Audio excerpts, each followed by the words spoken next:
Hey everyone, ready for another deep dive? Today we're exploring this concept of unfair advantages. Unfair advantages. Yeah, you know how some people just seem to get ahead? Right. We're going to see if it's luck or if there's something more to it. Interesting. We're diving into Robert Kiyosaki's work. Ah, the rich dad, poor dad guy. Exactly. He lays out this thing called the Miles Framework in his book Unfair Advantage. I've heard of that. He claims he didn't just write this stuff. Like he actually used these principles to build his own fortune. So this isn't just theory, it's like a roadmap from someone who's actually been there. Exactly. And we're going to unpack all of that. Like, how can we, use these unfair advantages to, maybe create some wealth and freedom for ourselves? I like where this is going. So to help us decode all of this, we've got our expert here. Well, Kiyosaki's really big on financial literacy. He's not promising any get-rich-quick schemes. It's more about understanding the rules of the money game. And maybe bending those rules in our favor. You could say that. He believes traditional education doesn't really prepare us for the real world of money. Yeah, they don't teach you that in school. Okay, so let's get specific. What exactly is this Miles framework? So MILE stands for 5 key areas. Yeah. It's money, investments, legal, education, and sales. 5 areas. Okay. And they all work together. It's like a system. You neglect one, and the whole thing kind of weakens. Got it. So no weak links. Yeah. Let's start with money. What's Kiyosaki's take on this?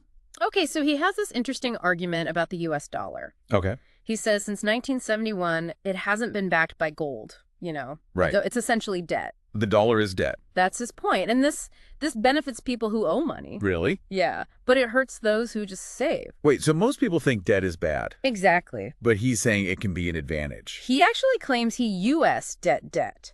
Strategically, of course, to buy income-producing assets, even when he was in debt himself. That's kind of blowing my mind a little bit. So it's not about being debt-free. It's about using debt in a smart way. It's more like, using debt to acquire assets that'll pay you back. Okay, but isn't that, really risky? There's always risk.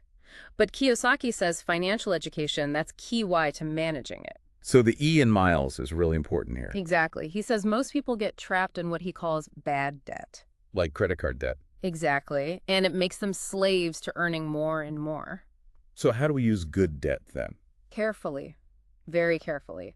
It's about using it to buy assets that generate income. Okay, so it's like judo, using your opponent's strength against them. All right, what about the I, investments? What's different about his approach? It's not about just saving money in a, diversified portfolio. He focuses on investments that generate cash flow. Not just hoping things go up in value. Right. It's about building a system where your money is working for you, not just sitting there. So less about stock picking, more about creating income streams. You got it. He talks about things like rental real estate. Yeah, that makes sense. But real estate, that's a big hurdle for most people, right? You need a lot of money to even get started. True.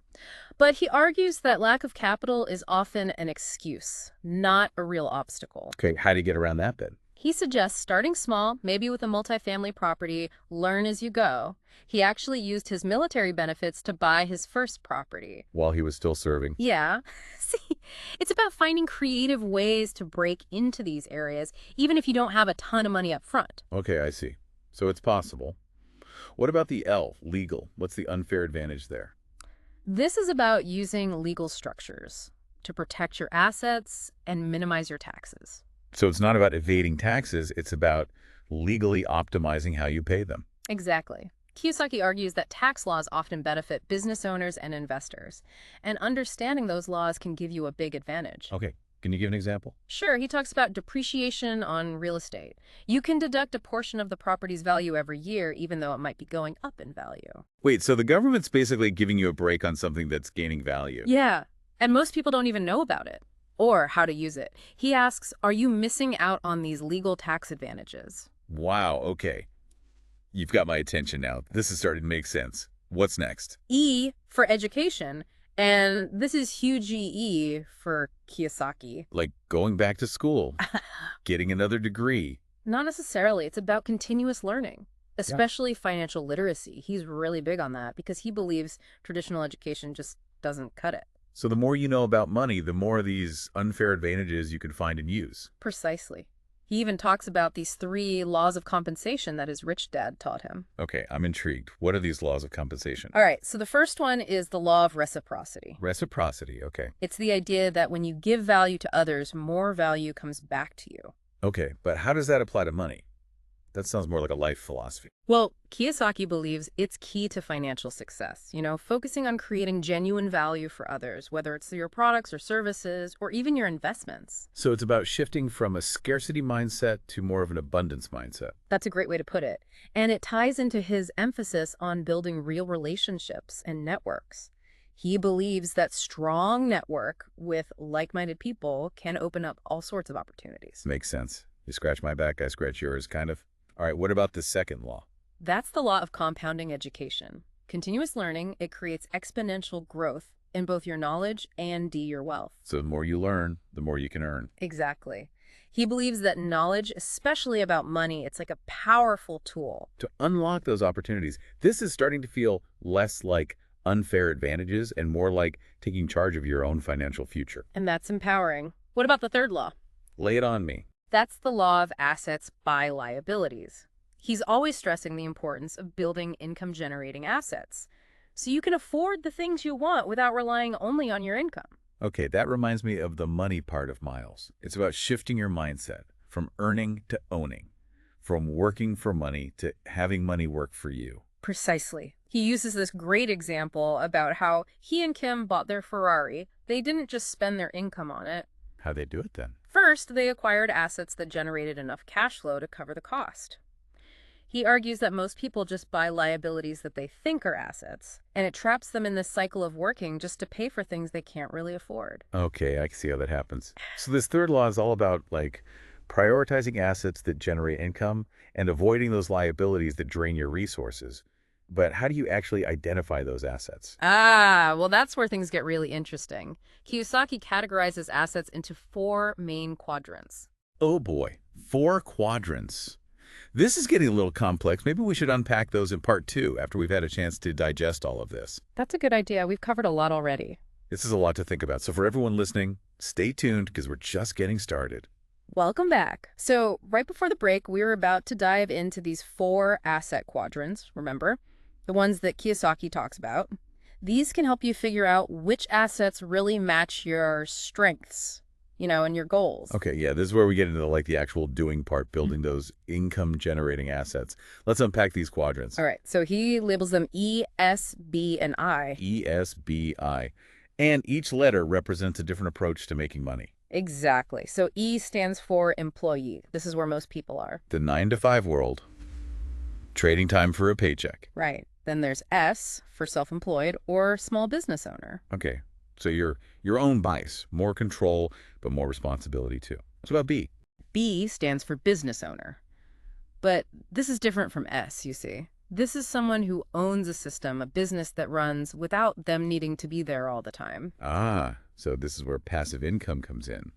You're not trading your time for money anymore. Sounds pretty good. What about the last one? A for investor. This is where people make their money work for them through investments, stocks, real estate, you name it. Right, that ties back to the investments part of the Miles framework we were talking about. Yeah. So these 4 quadrants, they're like different paths to financial success. But Kiyosaki doesn't think they're all equal, right? You're catching on. He believes the B and I quadrants, those offer the most potential for building real wealth and, achieving financial freedom. Why is that? Because they focus on owning systems or assets that make money without you having to trade your hours directly. I'm starting to see how this all connects. But how does this help us figure out our own unfair advantages? It seems a little, abstract. Think of these quadrants like playing fields. Each one needs different skills, a different mindset. By understanding your strengths, where you naturally shine, you can pick the quadrant that suits you best. And then you can leverage your unfair advantages in that space. So if someone's a natural leader, loves building systems, maybe the B quadrant, the business owner one, would be a good fit. Exactly. While someone who's super analytical, loves researching market trends, they might do really well in the I quadrant as an investor. It's like playing to your strengths, knowing what you're naturally good at and using that to your advantage. Absolutely. And going back to that S in Miles, sales. Sales. Why is that important if we're not all trying to be salespeople? Because Kiyosaki believes that no matter what quadrant you're in, mastering communication, persuasion, that's crucial for success. Interesting. So even if you're not in a traditional sales role, those skills matter. Huge. He argues that you're always selling something, whether it's a product, an idea, or even yourself in a job interview. You need to communicate your value, get people to buy into your vision. He has this saying, sales equals income. So it's not about being slick or pushy. It's about communicating clearly and building relationships. Exactly. He talks about building genuine connections and providing real value, focusing on helping people solve problems, achieve their goals. He believes that the financial rewards will follow naturally if you do that. That goes back to his law of reciprocity, right? Give value, get value. But how does this translate into finding our own unfair advantages in this sales arena? Think about what you're already good at, what comes naturally. Are you a great storyteller, a master networker? Can you understand people's needs and come up with solutions that fit them perfectly? So it's about taking those natural skills, those talents, and applying them to this art of sales and communication. You got it. Kiyosaki even suggests taking courses, joining organizations, anything that can help you get even better at communication and persuasion. That ties into the education part of Miles too, right? Investing in yourself, always learning new things. Absolutely. And that leads us to something really important. Kiyosaki argues that avoiding risk, that can be the biggest risk of all. How so? He says clinging to a safe job, that can actually limit your potential. He actually thrived during economic downturns because he saw opportunities that others missed. They were too scared. Wow, that's a different way of looking at things. He challenges that traditional idea of playing it safe. He's all about calculated risk-taking, stepping outside your comfort zone. He believes that's how you really grow and how you achieve big things financially. This reminds me of that money is debt idea. He's basically saying that sticking with a safe job, a steady paycheck, that could be the riskiest move, especially with inflation eating away at your earnings. Exactly. He doesn't believe in relying on a single source of income. It's too vulnerable. What if you lose your job? What if the economy tanks? So it's about taking control, building multiple income streams, having your money work for you. He has this analogy about the monkey with its hand stuck in a jar. It's clinging to the nuts inside, but it's trapped. That's what fear of risk can do to us. So it's about understanding that playing it too safe can actually hold you back. But how do you know when to take a risk? What makes a risk calculated? That's where education comes in again. Kiyosaki stresses doing your homework, researching, understanding what you're getting into before you jump. Knowledge is power, he says. The more you know about an investment, a business, the better you can assess the risks. So it's not about jumping blindly, it's about being prepared. But even with all the preparation, sometimes things don't work out right. You can still fail. How does he deal with that? He admits that failure is part of the process. It's how you learn. He says successful people, they're often the ones who failed, learned from it, and come back stronger. So it's about resilience, bouncing back, using those setbacks to learn and grow. He actually suggests keeping a failure resume, a record of your mistakes and what they taught you. That's interesting, turning those failures into valuable lessons. So we've talked about the Miles framework, the quadrants, calculated risk-taking. It feels like we've got a good foundation now. But before we move on, is there anything else about Kiyosaki's approach that stands out to you? One thing that really sticks with me is his focus on taking personal responsibility for your financial future, not waiting for someone else to do it for you. Yeah.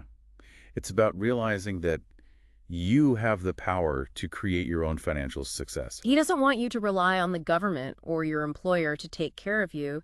He wants you to educate yourself, become proactive. It's like stepping up and saying, I'm taking charge of my own money, my own future. And that can be incredibly empowering. He believes that real financial freedom, it comes from knowing your stuff, taking action, and creating the life you want.